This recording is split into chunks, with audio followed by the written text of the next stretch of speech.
si vous vous rangez du côté du néocolonialisme, vous êtes nos adversaires. Que vous soyez blanc, que vous soyez noir, que vous soyez chrétien, musulman, juif, chinois, athée ou martien, si vous voulez le néocolonialisme, nous sommes vos adversaires, je le dis avec simplicité.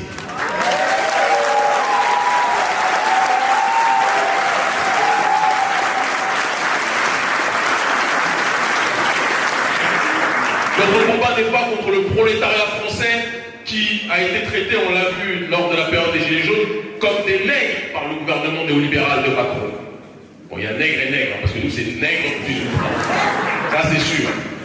Mais la manière dont ils ont été réprimés nous rappelle que pour l'oligarchie néolibérale, dès que vous êtes du prolétariat, vous êtes ostracisé d'une façon ou d'une autre. Mais ce gouvernement-là, qui pense qu'il peut effectuer une sorte de chantage, en nous disant si vous continuez à mener des actions contre le néocolonialisme, on va vous reprendre le passeport comme si le passeport était un os et que nous étions des caniches qui acceptaient quelque part leur chantage. Je vous dis sincèrement, retirez-moi le passeport et qu'on aille beaucoup plus vite sur cette question. Vraiment. Nous sommes une nouvelle génération. Nous sommes une génération de l'élévation. Nous sommes une génération de l'autodétermination. Le premier ou l'un des premiers qui a parlé de la France-Afrique, c'était François-Xavier Verschaft, un blanc. Est-ce qu'on l'a menacé de l'exclure et de l'enlever la nationalité parce qu'il dénonçait la France-Afrique? Certes, il touchait moins de gens que nous, c'est vrai. Mais on ne l'a pas menacé. Mélenchon, lorsqu'il crie à l'Assemblée nationale en dénonçant la France-Afrique, est-ce qu'on l'a menacé, lui qui est né au Maroc, je crois, de le déchoir la nationalité? Oui ou non? Mais quand ce sont des nègres, là on commence à vous rappeler, mais vous savez, hein, on vous a donné papier, on peut vous reprendre. Et après?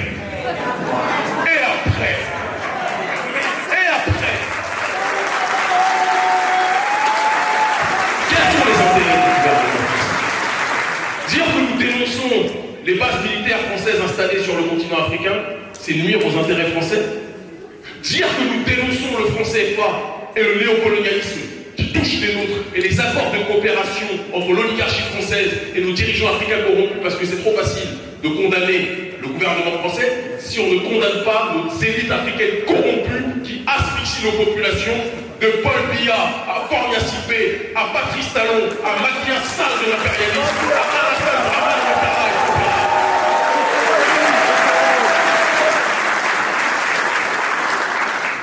Le gouvernement français fait croire qu'il n'a pas d'intérêt économique sur le continent africain, mais quand on lui dit de partir, il commence à gonfler les muscles. Il commence à pleurer, il commence à dire qu'il y a un sentiment anti-français. Il n'y a pas de sentiment anti-français, mon ami. Il y a un sentiment anti-France-Afrique, un sentiment anti-colonialiste, un sentiment hostile à l'ingérence du gouvernement français dans nos États. Emmanuel Macron dit qu'il est contre les coups d'État. Quand Alassane Ouattara fait un coup d'État constitutionnel, Macron l'a validé, oui ou non? Oui.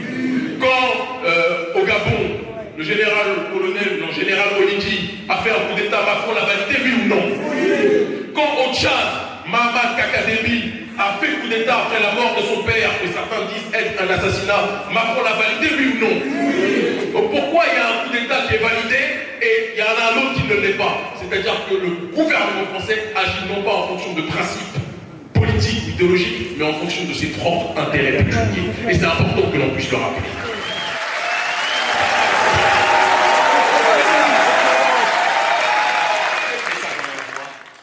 Je veux que chacun d'entre vous y réfléchisse ici. Quel message on envoie sur le continent? Des gens qui n'ont pas la nationalité.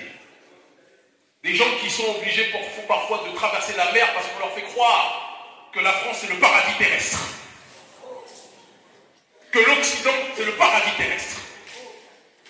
Nous savons tous ici présentement que ce n'est pas un paradis pour nous. Nous savons que l'oppression et les discriminations quotidiennes que nous connaissons font en sorte que ce n'est pas un paradis pour nous. Il faut envoyer un message très lourd de sens, qui est que la France ne peut pas nous faire chanter et augmenter notre souffrance en nous privant de sa nationalité. C'est important qu'on le dise.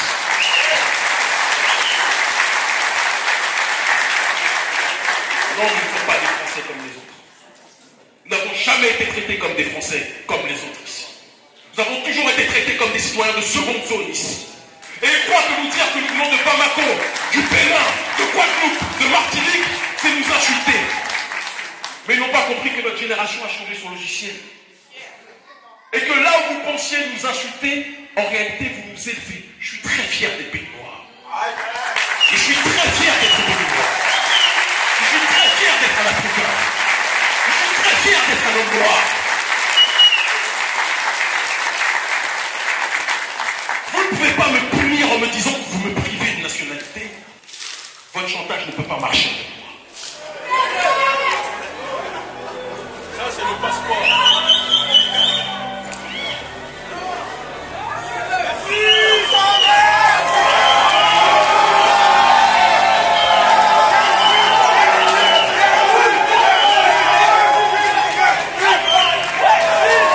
Voilà ce que je dis au gouvernement français.